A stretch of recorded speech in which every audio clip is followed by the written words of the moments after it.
Mark Caro, and welcome to episode 76 of Caropop. This is part 2 of our conversation with the great British musician Graham Parker. Here he discusses how he has worked to maximize his growth as a singer-songwriter, even if that meant leaving behind the crack band that backed him for his first 5 albums. Nick Lowe produced the debut, 1976's Howlin' Wind, one of the earliest and greatest so-called new wave albums. Mutt Lange, who would later become famous for working with AC/DC and Def Leppard, turned the dials on Heat Treatment, a worthy follow-up. Nick Lowe was back for a hastily recorded version of the third album, Stick to Me, after bad things happened to the tape on the first attempt. Then, in 1979, came Squeezing Out Sparks, produced by Jack Nitzsche. On that album, Parker and the Rumour left behind the horn section and toughened up their sound. The songs were pretty damn good too, including Local Girls, Discovering Japan, Passion is No Ordinary Word, and Protection. Did Parker have any idea that Squeezing Out Sparks would be so revered that he toured behind its 40-year anniversary? Is that the album of his that he considers a stone-cold classic, or does he choose another one? In 1980 came the Up Escalator with more commercially minded producer Jimmy Iovine. Not only had Iovine worked with Bruce Springsteen, but Springsteen and E Street Band organist Danny Federici appear on the album. So does great session keyboardist Nicky Hopkins. Parker takes issue with that album's sound, less so its songs. Members of the Rumour were not happy with the Up Escalator experience, and Parker was ready to move on as well. That would be the last Parker album with the Rumour for more than 30 years. For another gray area, Parker worked with John Lennon Cheap Trick producer Jack Douglas and a studio band that represented a sharp turn from the Rumour. You could hear the new soft touch in the lead track, Temporary Beauty, though Parker thought You Hit the Spot should have had a chance on the dance floor. Throughout the 1980s, Parker received more airplay on songs such as You Can't Take Love for Granted, Life Gets Better, and Wake Up Next to You, his one top 40 hit in the US. For the 1988 album, The Mona Lisa Sister, which included the single Get Started, Start a Fire, Parker took over the producer's role alongside his Rumour bandmate and former Caropop guest, Brinsley Schwartz. He was much happier with the sound from that point forward. On the song Girl in Need from his 2018 album Cloud Symbols, Parker sings to a character. Aside from the past your prime part, would he apply that advice to himself? Does he get the same charge out of writing and performing as he did when he started? Graham Parker has never been one to mince words, and he has a lot to say here. Please enjoy part 2 of this Caropop conversation with Graham Parker. So Nick Lowe, who was in Brinsley Schwartz, and then obviously you have 2 members of Brinsley Schwartz in the Rumour, produced Howlin' Wind. Then you had Mutt Lange on Heat Treatment, and then Stick to Me was Nick Lowe again, although my understanding is there was a whole other version of it that got recorded first. And then you have Jack Nitzsche. He did Squeezing Out Sparks. Then you had Jimmy Iovine on the Up Escalator. How much did the producers kind of affect what you were doing on each of those records? Well, in those days, it was producing a record was a mystery to me, really. And so it was just something that you were supposed to do. You had to get a producer, and as you got more and more and more money, and the record deals kept getting bigger and bigger, and we were successful in our own way, and so you get more expensive producers. Jimmy Iovine, and even following through after that, some very successful producer Jack Douglas, right. David Kirschenbaum. These are successful guys with other artists. And so that's what you do. It didn't really occur to me much that I could basically do what they did. They would get an engineer who would do the meat and potatoes. That's what they were doing. And so I thought that's when I eventually realized, well, I should try that. I'd call an engineer who knows what they're doing. Give them the job of co-producer. They can steer the ship as I look forward with the telescope and say that's where we're going. The visionary aspect of it, which isn't rocket science. It's pop music after all, 3.5 chords, Yeah, I just went along with the flow. I mean, I didn't really think too much about it until Jack Nitzsche. Then I kind of gave it some real thought because he had just recorded this band, the Mink DeVille. And there was this song out called, it was down at Mr. Jim, Spanish Stroll it was called. And it was called in some of the press over here, the first new wave, one of the first new wave records, along with Jonathan Richman. There was this new wave thing, of course, broke into with punk in the middle of 77. Kind of that exploded on the high street. And so Mick DeVille had that one song. I didn't like anything else they ever did, what I heard. Didn't like it at all. But that one song was a very cool single. It had that kind of irreverent kind of pop, reconstructed pop music attitude. And I had some vague idea that, I knew that Jack Nitzsche was around when the Stones were doing those EPs they had. They actually mentioned his name or something at some point. And then it was only after I hired him that I learned more about him, that, he actually helped arrange some of the Phil Spector music. He could conduct, he could write music and arrange. So he had that experience. And it was more film stuff than anything else. I think he was very into that. But yeah, so he just sort of popped up as somebody I thought could be really interesting for this record. To get it less, take the songs didn't sound like they sounded like horn section songs. It didn't sound like that. And so that single, that Spanish Stroll single, was kind of like, that's pretty good. I wonder if this guy would be interested, just out of the blue. And Dave Robinson said, he's somebody who's really been around, a huge experience with all kinds of different stuff. So it seemed, I don't know, give it a shot. And he just turned up and said, yes, let's do this. When you wrote the songs for that album, did you envision it as another album with your, horn section and all of that, or no? The songs were not saying horn section to me at all. Only one, Mercury Poisoning, which didn't even end up on the album, right? Because it didn't suit the album at all to me. That was the only one. No, the other ones were like, this isn't a horn section record. This is something else. We need this to be less cluttered. We need this to be much more streamlined. And that's where Jack Nitzsche came in. So did he change your approach? Like, were you sort of doing it one way and he said, no, you got to strip this out. You got to come back, tear it up, and, just come at it from a different direction? Well, he wasn't changing my approach because I was a singer-songwriter then and still am now and was in the beginning. So Sure. It's me on a guitar. And, of course, those songs, as we went along, it was like, I'll put my guitar down. I don't need to play on Discovering Japan, for instance, or Don't Get Excited. So, but they were written on acoustic guitar and I could sing them, but he changed the band, not me. He said to the band, you should be playing what Graham is playing. Why are you making all this stuff up, basically?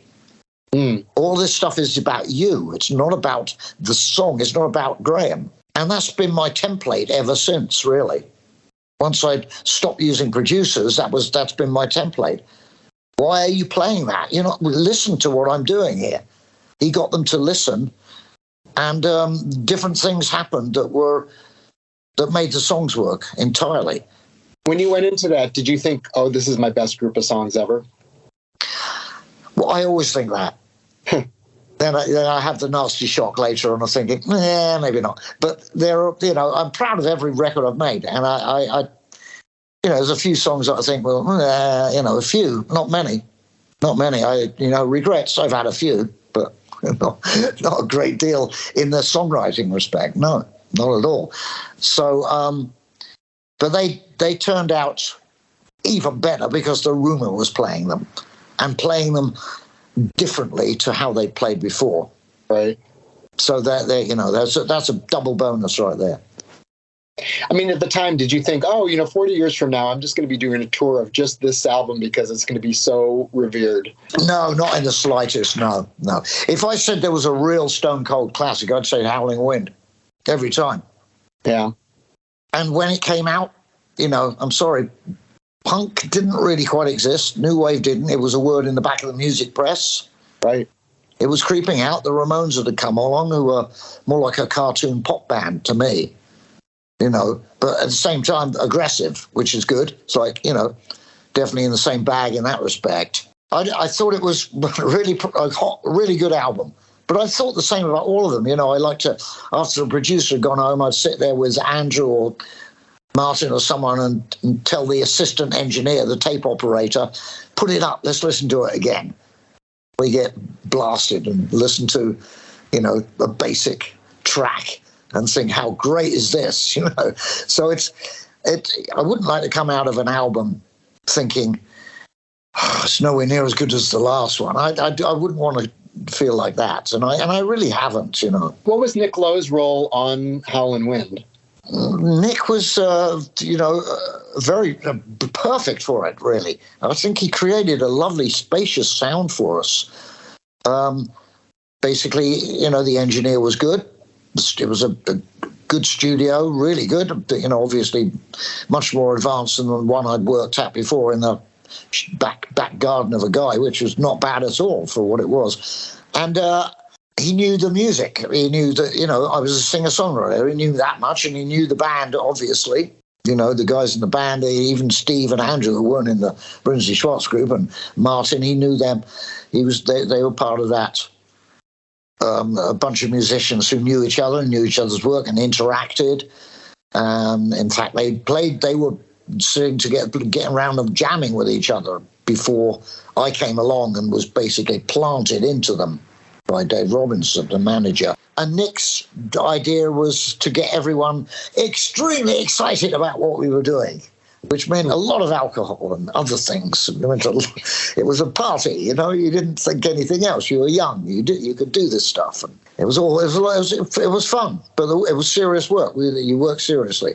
Doesn't matter what condition you're in, how much fun you're having. The work is serious, and that's how it was for us then. And I think he was instinctively the best, a very good producer for that record. Dave Robinson just thought of it, and I didn't know the guy. I didn't know he was in this Brinsley Schwartz band until Dave said, "Yeah, he was a bass player. He was a sort of singer, a writer. He wrote some of the songs." You know. What did I know?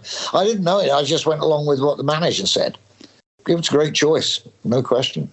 How did you end up with Mutt Lange, who would go on later to become known for, you know, like bands like Def Leppard, but back in '76 again, I mean, it's the same year, like you're cranking these albums out. How did you end up with him for Heat Treatment? Again, it was a Dave Robinson idea, and he just said, there's this guy, I know his manager, Mutt Lange. He's very talented, really, and he wants to do your album. He loves you, he loves the playing, he loves the musicianship, he loves the songs, he wants to do it. So I said, okay. And it's completely different from Howling Wind approach. His approach wasn't to have us rocking and having fun in the studio. His approach was to separate us all by miles so that there was no spillage going on, and then join us all together as if we'd been playing in a room, which to me doesn't quite work. But nevertheless, Heat Treatment isn't a bad follow-up. And then what happened with Stick to Me? I'd seen something there where you had like this sort of lush production and wound up redoing it very quickly with Nick Lowe. Yeah, no, it wasn't a rush production. We took weeks and weeks with it. What it was the punk had hit. Okay, it was just around that time. The Sex Pistols album had finally come out, and it went to number one. And from then on, people I knew in the suburbs who had long hair are talking about punk. You know, before that, it was like they just discovered Genesis.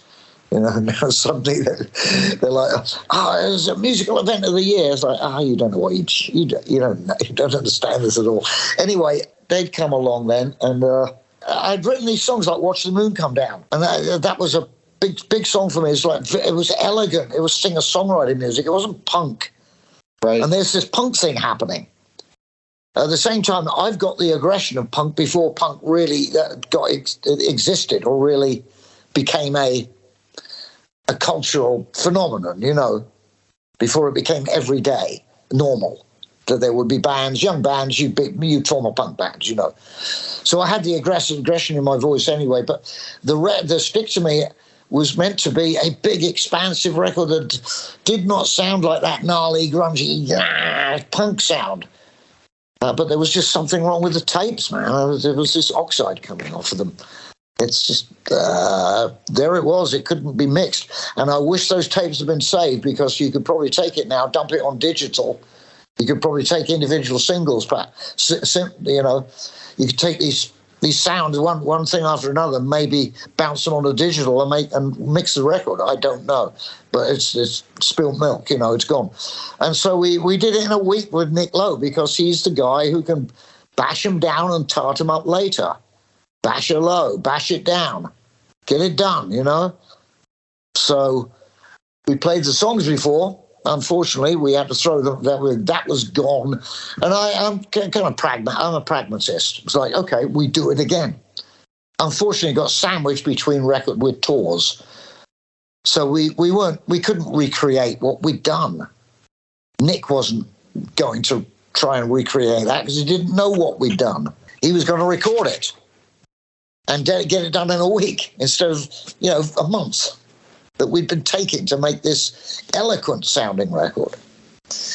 So it was disappointing. But what I think now about the Stick to Me is that when grunge came along, I thought any self-respecting grunge band would love to sound like Stick to Me.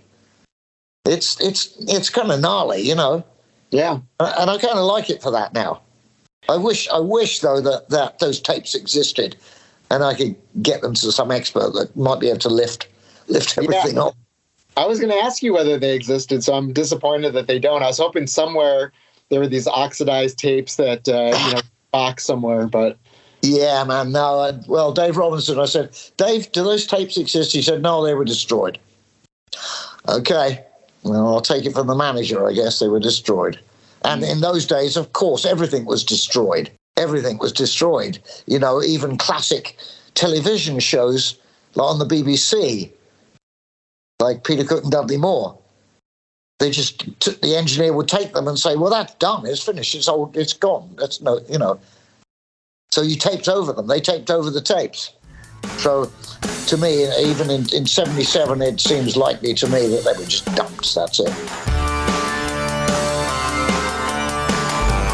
You switched labels. So you've gone from Mercury, where clearly you were not that pleased with your experience there, and you're on Arista for Squeezing Out Sparks. And now you've got Up Escalator, and you have a bigger budget and a bigger name producer in Jimmy Iovine. How did that experience work for you for that record? And it's also the last one you did with a Rumour, and it sounds like it's sort of coinciding with you thinking, I need to do more than just the Rumour. Well, the Up Escalator, Jimmy, very talented guy, and his engineer, very talented. It was. I don't think the Rumour guys were too happy with it at all. Really, they weren't happy with it. Even when it was finished and done, they didn't like it at all. I thought it was good. Not as good as Squeezing Out Sparks by a long shot. But, I mean, songs like Empty Lives, and come on. That's a monster of a song. That's an absolute giant of the tune. There's good stuff on there. But the sound of it, I've long said this, to me the album's sound has no sonic identity. That's what I get from it, no sonic identity. All the others have an identity. They've had one since. I don't know how to describe that other than it just sounds plain to me. The attack of the Rumour is still there. That's all good, but the sound is... And that was, the 80s had just begun, and it was the age of, that we have to spend 2 days getting a snare drum sound. We have to bring snare drums in. And it still just sounds like Steve Goulding playing drums in the end. We all just sound like us. And Jimmy Iovine was trying to find something else, something other than what we were.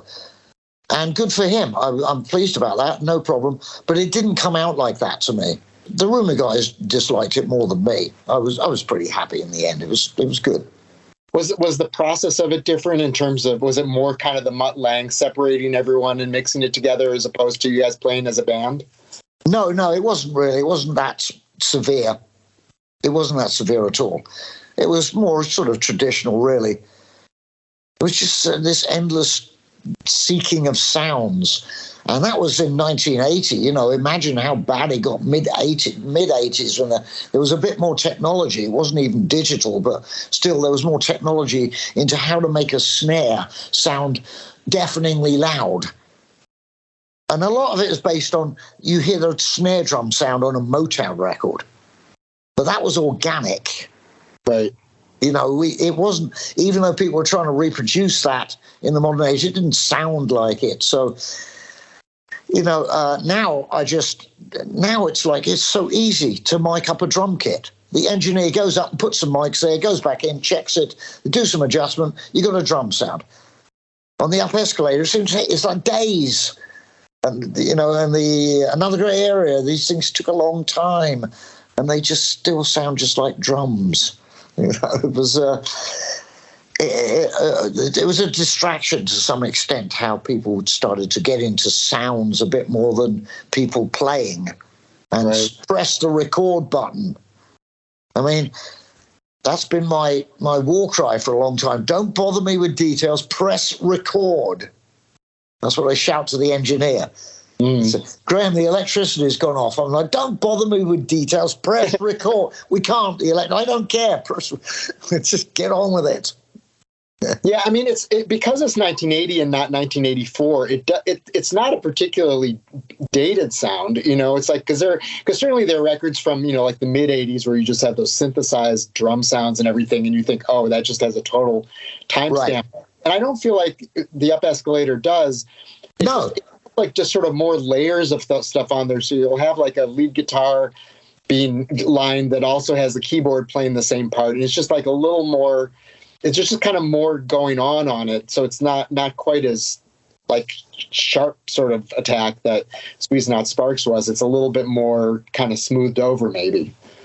Yeah, I don't. Yeah, it's yeah, it wasn't meant to be like Squeezing Out Sparks. There's only one Squeezing Out Sparks, of course. Yeah, but yeah, it's not so much what we're playing or how much we're playing or how little we're playing. To me, it's just a sort of lack of personality in the sound. The overall feel of it, the sense, it's something I can't define, but nobody else would say that, I don't think. And that's fine. They're not hearing what I'm hearing. Right. And not that I've heard it lately, but any time I have done, it sounds a bit plain to me. A little bit plain. For, the fact that Jimmy was reaching for something that wasn't plain. Right. And then you have Bruce Springsteen, on Empty Lives with you. Do you feel like you guys had sort of a musical kinship at that point? Well, it's my name, and it, popped up in his name popped up in things written about me all the time. I mean, there's a similarity.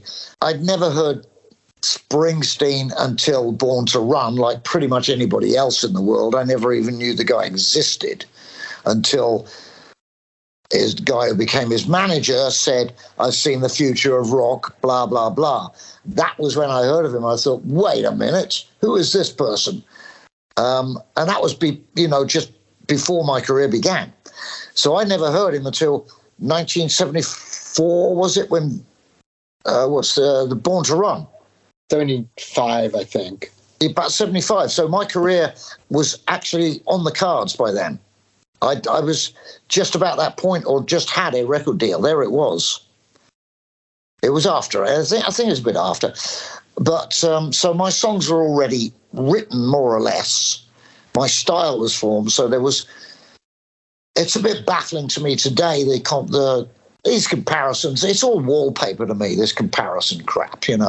Now it's just these people are wallpaper.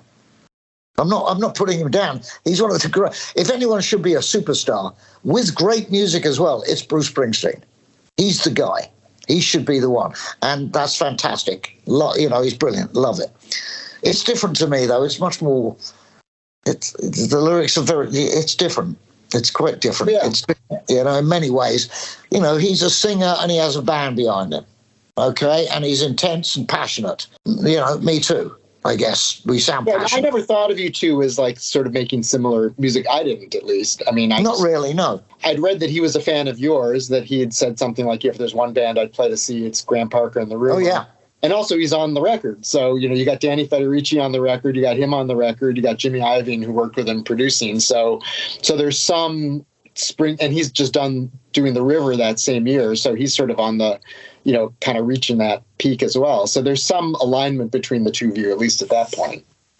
Well, yeah, he was just happening to stay in the same hotel as me, the Navarro in New York, which was on Central Park South. Fantastic place. You'd get a room in the back and you wouldn't know you were in the city, big old rooms and all this. You stay there a lot. It was great. And I think once or twice I was coming back from the studio and there was Bruce outside with John Landau. It was about 3 a.m. and they're just having a chat. So, yeah, I've just been in the studio. So Jimmy said, you want to have Bruce sing on the record? He's in town. I said, yeah, I know. And I said, yeah, sure. That'll be all right. Why not? It'd be fun. And so he just came in and did some backing vocals. That was it. Right. But, and he's been a huge supporter of mine. And, Born to Run, I mean, what a monstrous album. It's unbelievable. It's a concept album. To compare it with Howling Wind is like absurd, to even say there's some comparison apart from there's a singer, he's passionate, he's got an intense voice. I mean, hello, welcome to rock music. I mean, unless you're Kraftwerk, you're going to be intense. Britney Spears is intense and emotional. Yeah, we all are. You weren't doing yacht rock. No, it was, we came from there were similar traditions, and the R&B, the soul, and the feel of that, and songwriting. So in this period, how important was commercial success to you? Like, was that sort of something you had in your mind, like, I want to achieve that? Well, yeah, I suppose so. But as I say, that first album was like, wouldn't it be amazing to make an album? Right. The fact that I got a 4-record album deal straight off the bat didn't really mean anything, because do you get to the second album? Do you make 3 and that's the end of it? Could I get as far as 3 albums? Could I write songs as good as Howling Wind? Probably not, but can I write them good enough to make it out? But of course, you want to reach an audience. And what I saw was that every record sold a bit more than the others. Every one as I went along. It wasn't big, by any means. But they all sold more, and I kept getting more and more money. And I kept going on David Letterman, and I just thought, well, I'm here, I'm established. This isn't, still with the idea that it'll all disappear any minute, and you'll never make a record again. But so you get what you get. You cannot twist the audience's arm. You cannot twist the public's arm. Right. So you get what you get. Well, when you went in with Jack Douglas to do Another Gray Area with this, set of musicians mostly that he's brought in, how did that feel different for you? And did that feel kind of liberating in a way, or also did it make you uneasy, or how did that work? Well, I definitely wanted to have backing musicians the opposite of the Rumour, that didn't have that breakneck intensity, a bit more mellow, a bit calmer. And there was songs like, there was Temporary Beauty. In a way, that was like the keystone. Right. That song should not be played by Graham Parker and the Rumour. It should be played by other musicians. And there it was. And so they were good musicians. They fitted in well. They learned the songs and they played them. Simple as that, really. And it was more or less what I wanted. It was like, yeah, that's what I wanted. That does not sound like Graham Parker and the Rumour, but it's good. And amazingly, America didn't blink. It got good reviews, really.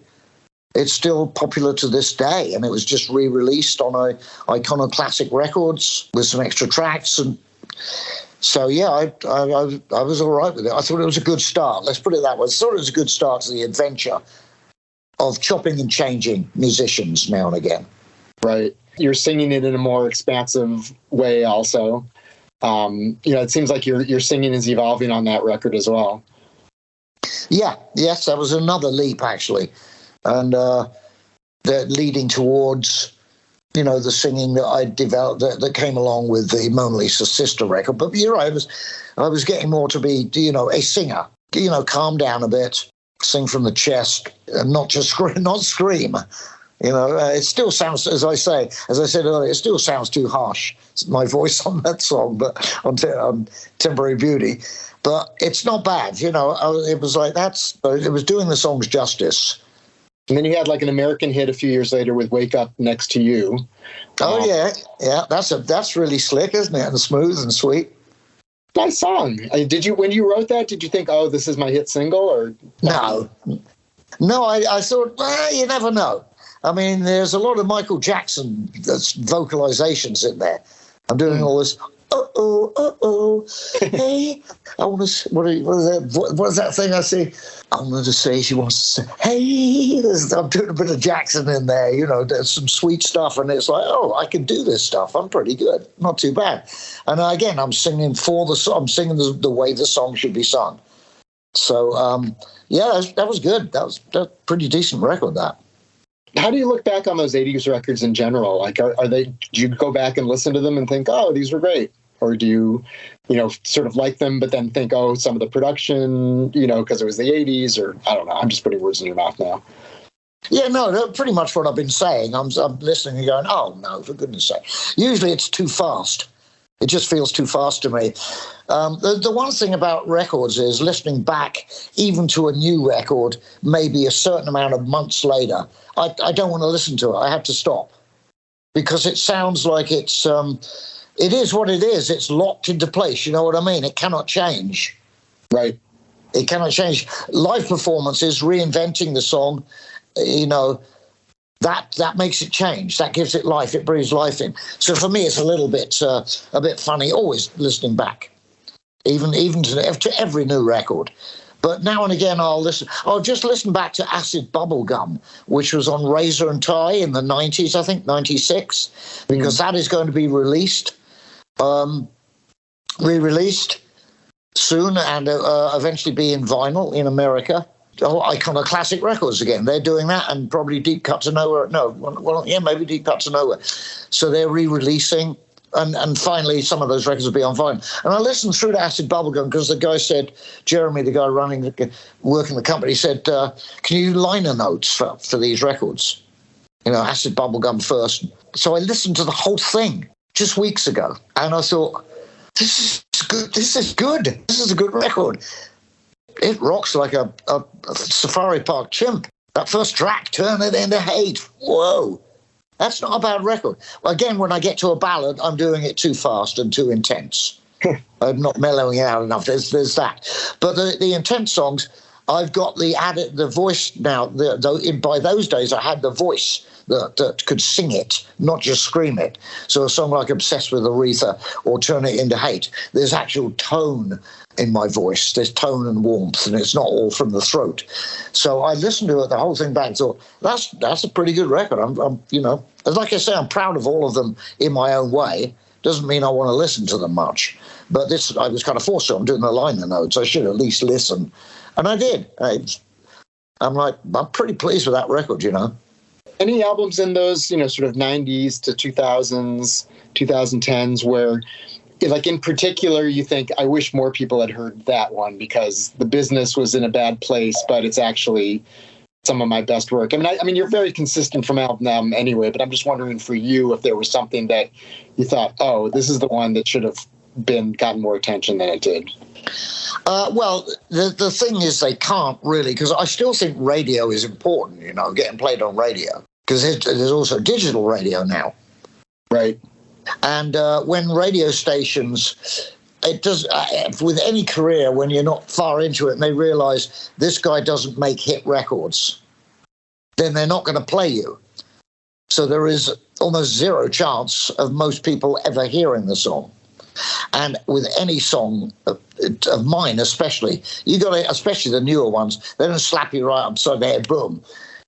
You have to listen to them 3 times. I know fans of mine who are hardcore fans said, I had to listen to this new record of yours 4 times before I began to start to get it. They didn't understand. They thought it was a bit lame. So unless you get people have the chance to listen, how do you have a hit record? It's impossible. So there are a lot of, I'm not claiming originality, a great deal of people who write very, very good songs, produce albums, they're not going to get a shot that's big enough. They're not going to get enough plays. You need to be on the hour, every hour, in as many formats as possible. And so that's not going to happen. So I can't even, it doesn't really occur to me in that sense. I just think, well, that's a really good one. Wow, not bad at all if I hear something old.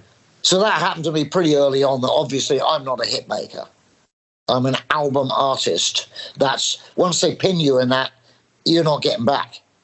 There's you're not going to get a payola anymore because you're with indie labels. I was listening to a lot again, and certainly songs that were getting played on the radio here, like You Hit the Spot and Life Gets Better and Get Started, Start a Fire. I mean, those are all songs that sounded great on the radio, because you still write really strong, memorable 3-minute songs, you know. Oh, I know they're catchy as hell. They're catchy as hell. They are. Yeah. Talking of Hit the Spot, I remember saying so I was still on Arista, and I said to Clive, the head man or his assistant, try this at clubs. Can you try to get this song played? Try and get it into a club playlist, dancing. It's a dance number, right? It's funky. But the thing is, by then, the kind of beats per minute concept was locked into place. And however funky and dancey that song is, Hit the Spot, it's nowhere near what was required. And so people just don't understand it, and they're not going to dance to it, and they're not going to play it. But they said they played it in a club. They got in the club, guy played it, and everyone sat down. Everyone stopped dancing. So it's like, what is my music from another planet? Well, it is really, if it hasn't got a certain amount of beats per minute. Well, it's the wrong. It's from another planet. It might as well be. You know, it's incomprehensible. Sounded great on the radio, though. So yeah, I bet it did. But, you know, how many times could people hear it? That's the point. They drop it very quickly, you see. There was this thing in America in those days called It Didn't Light Up the Phones. If it didn't light up the phones, they were going to drop it real quick. You know, that's the thing. The phones had to be going, who is that? I love that. Play it again. If that doesn't happen, you're done. That's what happened with me. The phones did not light up. Yeah, I think, 82, when that album came out, I would have been listening to XRT, and I remember that was in pretty heavy rotation there, but that was a pretty idiosyncratic station at the time. So my daughters discover stuff now. I have no idea what it is. I'm like, where'd you get that? And they're like, YouTube. I'm like, okay, or Spotify. But it's sort of like weird, like algorithms where they'll listen to one thing that will lead them to something else, but everyone's going down these other little paths, and there's not that kind of shared feeling of like, oh, you hear the new Graham Parker song? Yeah, it sounds great. No, it's disappointing, really, to a lot of extent that radio stations get locked into what they get locked into. But it's understandable. It's a market thing, isn't it? You know, you appeal to that market, you can't stray out of it.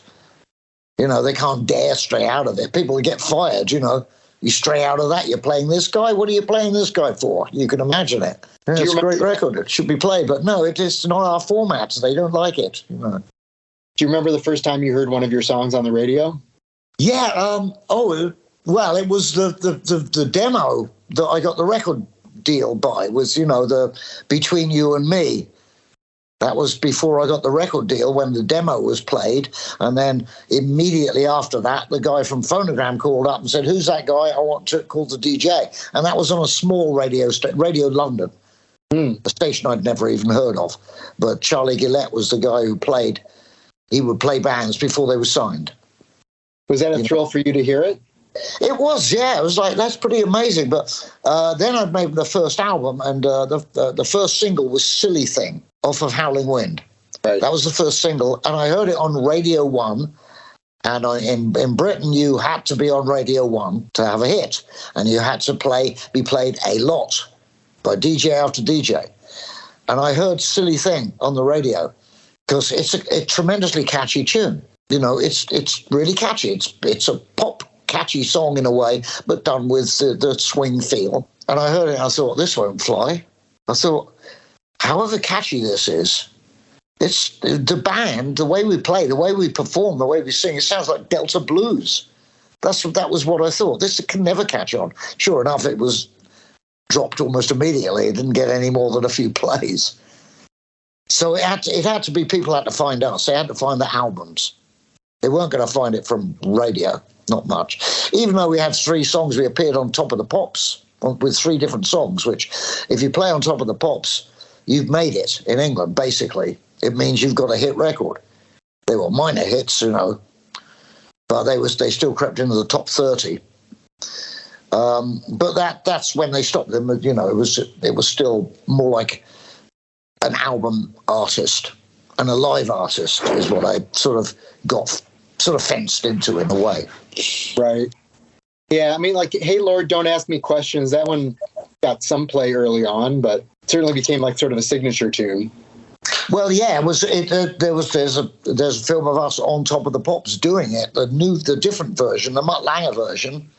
So there it was as a single, and it was in a good position to get somewhere this time, because it was really just reserved as an album track in the original version. So there it was with a bit of a chance with this discoed up version by Mutt Lange, which I thought was good. Not as good as the Howling Wind one, but it was good in its own way. We recreated it and reimagined it, I suppose, based on Mutt's ideas.